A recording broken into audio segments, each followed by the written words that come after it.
ఏమ్మా బుజ్జి, ఇంకా పడుకోలేదా? ఇంకా మేలుకునే ఉన్నావే తల్లి?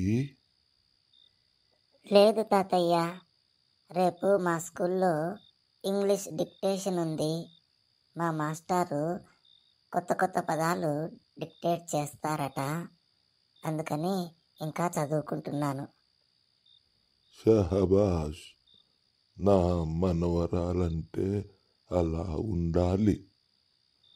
Thank you for your kind words తాతయ్య.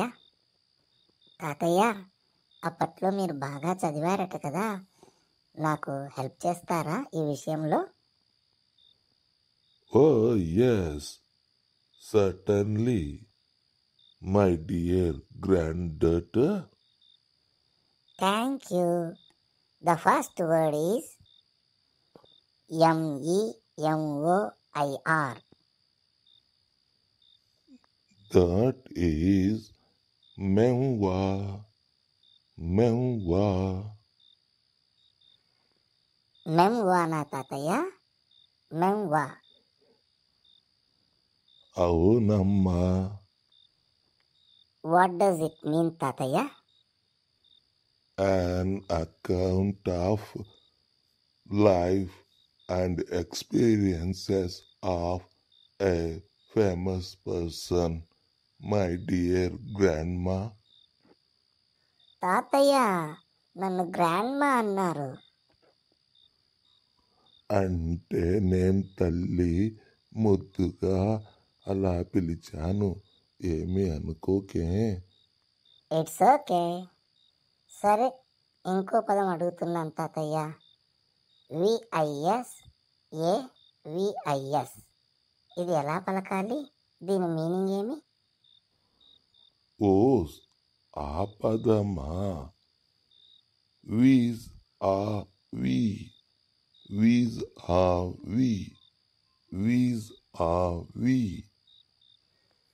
ఏమంటున్నారు? వీజ్ ఆ వీనా? అవునే మనవరాలా. దాని అర్థం ఇన్ రిలేషన్ టు అని.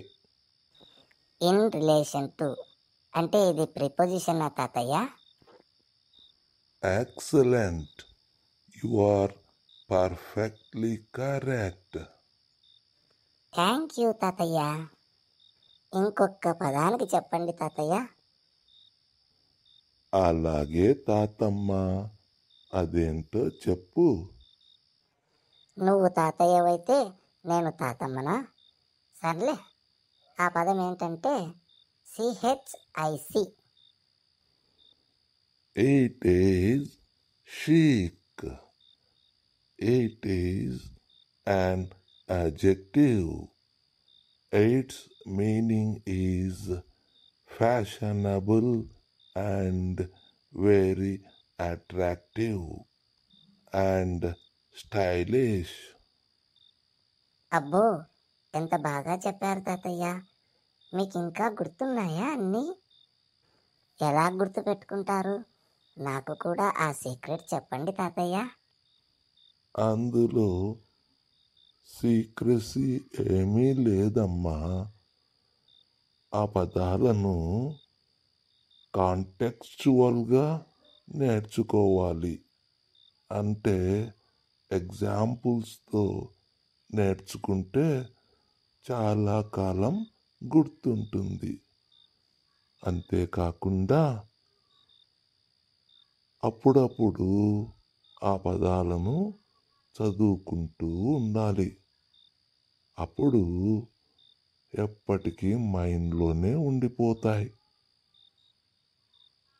ఒక సేయింగ్ ఉంది తెలుసా? Out of sight, out of mind. అంటే నువ్వెప్పుడైతే వాటిని చదువుకోవో కొన్నాళ్లకు అవి నీ మైండ్ నుంచి మాయమవుతాయి. ఇదే పెద్ద సీక్రెట్ మనవరాలా. గుర్తుపెట్టుకో, మీ ఫ్రెండ్స్తో కూడా చెప్పు, ఓకేనా?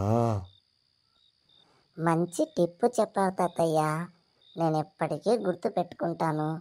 ఇక చాలాసేపు అయింది, రాత్రి అయింది. పడుకోండి, నేను పడుకుంటాను. అలాగే. Good night. గుడ్ నైట్ తాతయ్య. For interesting videos, please subscribe to my channel.